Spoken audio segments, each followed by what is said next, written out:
Let's talk about a few different ways of resolving a 5/7 chord, but before we do, let's go ahead. I just have a couple of examples to show us how we get to a 5/7 chord, specifically how we approach the chordal seventh. So I'm using the chords from our previous example in terms of how to actually build the 5/7. One difference I want you to notice, though, even though I'm in the key of F here, I'm in the key of D minor here, for the sake of practice, I've left off the key signatures, and I'm making myself really think through these pitches by writing in the accidentals that I need in all the various places, which is important because you'll need that for your assignment as well. So I'm omitting key signatures and writing in accidentals as needed. Okay, so in this 5/7 chord in the key of F major, I want you to notice how I got to the seventh of the chord. I did so by carrying over, by using as a common tone, a pitch used in the previous harmony, in this case in the 2 chord, and I've approached the seventh by what we will call suspension. Suspension is just a common term we have for a seventh, in this case, held over from a previous chord. So I've approached this by suspension. And then in this case, in the case of this 5/7 in D minor, the chordal seventh is here in the tenor, which I've approached by step. Okay, so stepwise approach or approach by suspension are like the smoothest ways of approaching the chordal seventh. You can do so by appoggiatura as well, but that requires, I think, a little more care and maybe a little more sophistication. So for the time being, let's go ahead and limit our approach to the chordal seventh by either stepwise motion or suspension. I want to talk about something that's common in all 5/7 chords. All 5/7 chords are going to have the presence of a tritone between two voices, and it turns out that that tritone happens between the two kind of most volatile notes of the chord, the chordal seventh and the leading tone. Okay, so in the key of F major, that happens between E and B flat. In the 5/7 chord, in the key of D minor, that happens between C sharp, which is the leading tone, and G, which is the seventh of 5/7. And it's important to recognize that, typically speaking, we're going to take that that tritone, and we're going to resolve it by contrary motion. The leading tone, as we'll recall, is always going to, or at least is usually going to, resolve upward by step, which means that the chordal seventh is typically going to resolve downward. So let's go ahead and see how that works. Let's take care of our tritone first in the F major example. The leading tone, the E, is going to resolve up by step. Okay, so we can draw that a little bit neater. And the chordal seventh, the B flat and the soprano, is going to resolve down by step. Okay, so leading tone resolves up, chordal seventh resolves down. Okay, and that's that contrary motion we were talking about. Okay, now let's check this out. We're going to a 1 chord, of course, which means the bass, of course, is committed, right? It's got to go to the root of the chord. Okay, so that's essentially decided for us. Now, what about this tenor? The 5th of the 5/7 chord, or the second scale degree, typically is going to resolve downward by step. That's usually the smoothest, most organic way to handle that. So that's one resolution. But I want you to notice something. Check this out. By following all of those tendencies, look what we've done. We've created a 1 chord where we have not 1, not 2, but actually 3 roots. Okay, which is very typical whenever you are voice leading from a root position 5/7 chord. It turns out we're going to end up with an incomplete 1 chord by omitting the 5th and tripling the root. So for our purposes right now, we're going to go ahead and label these incomplete chords whenever they occur as being incomplete. There's nothing wrong with this voicing. It actually works out quite well, but we just want to make sure that we're conscious of the fact that it is in fact an incomplete chord. Let me go ahead and play this example for you. I'll play the chords that precede all of this too, so we get a good sense of F major. Okay.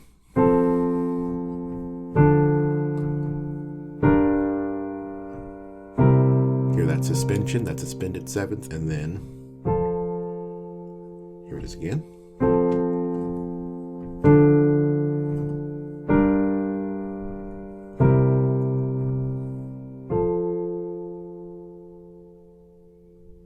Okay, and because of the smoothness of that voice leading, the ear really doesn't miss the 5th, which is missing from the 1 chord. Okay, so that's one resolution. So let's take now our next one in D minor, and let's do the same thing we did before. Let's go ahead and resolve our leading tone upward by step. That's a C sharp here. And let's resolve our chordal seventh downward by step. So again, we have a tritone resolving in contrary motion.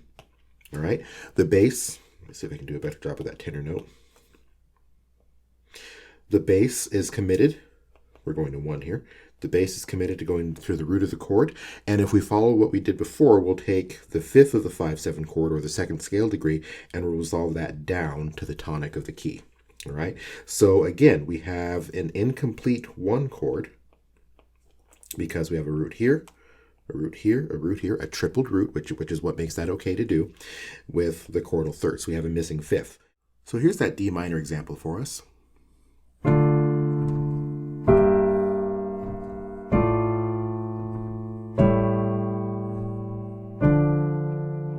Okay. Let me play that again. Notice how we approach the 7th.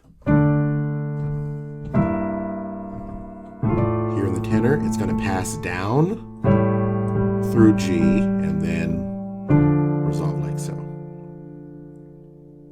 Now, check this out. I want to show us something.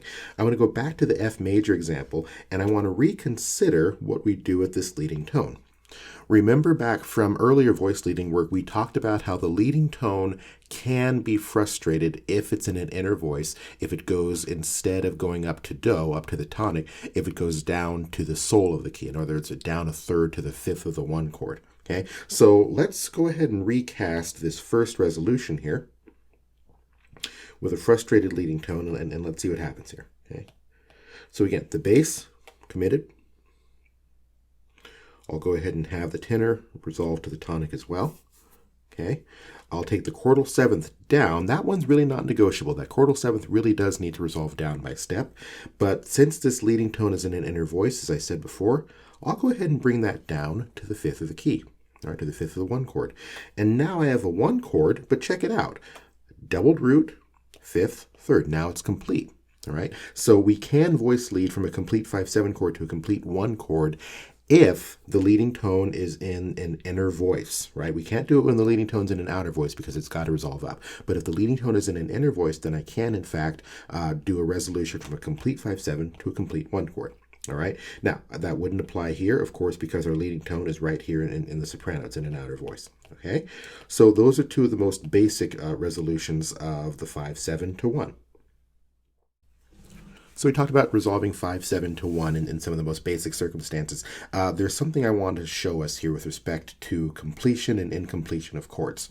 All right, let's do a new example. I've got in green here this E flat 5/7 chord. Excuse me, it's a 5/7 chord in the key of E flat. Let's go ahead and resolve that.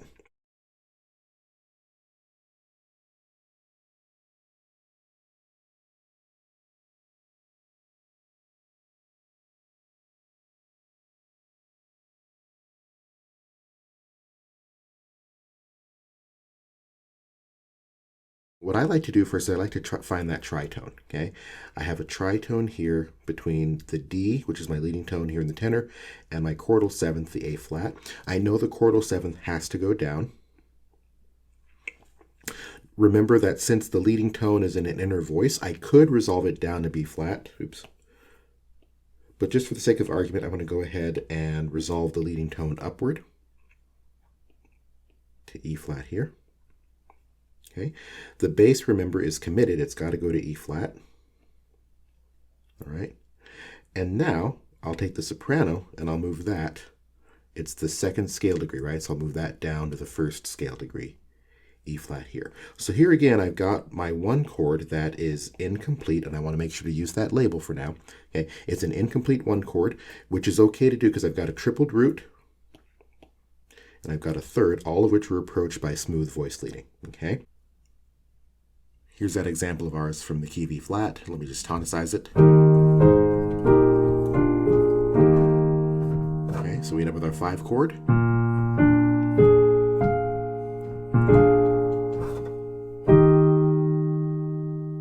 Okay, so notice again that incomplete 1 chord. We don't really miss the B flat. It works. Oops.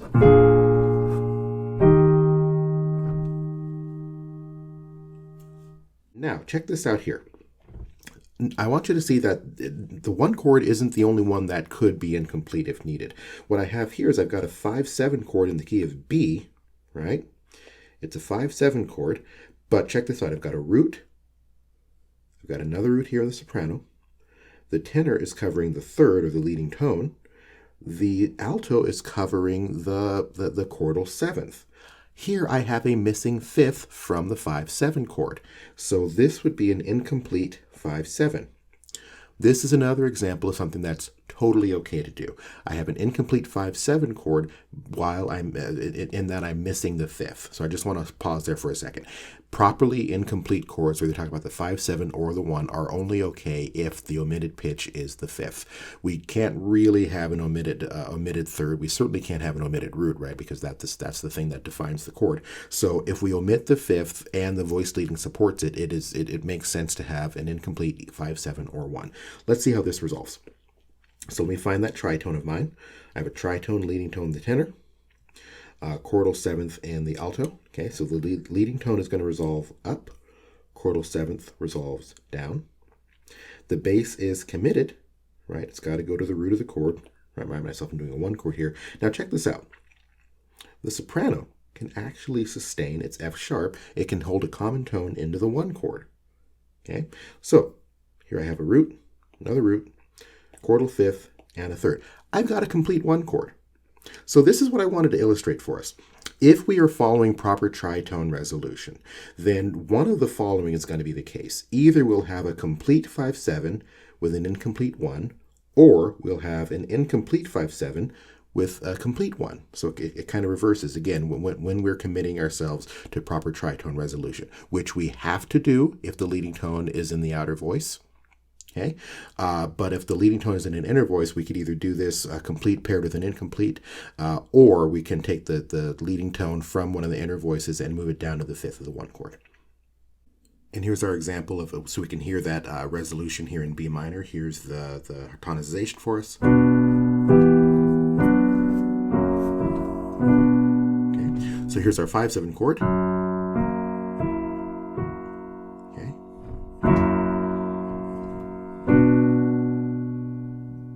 Here it is again.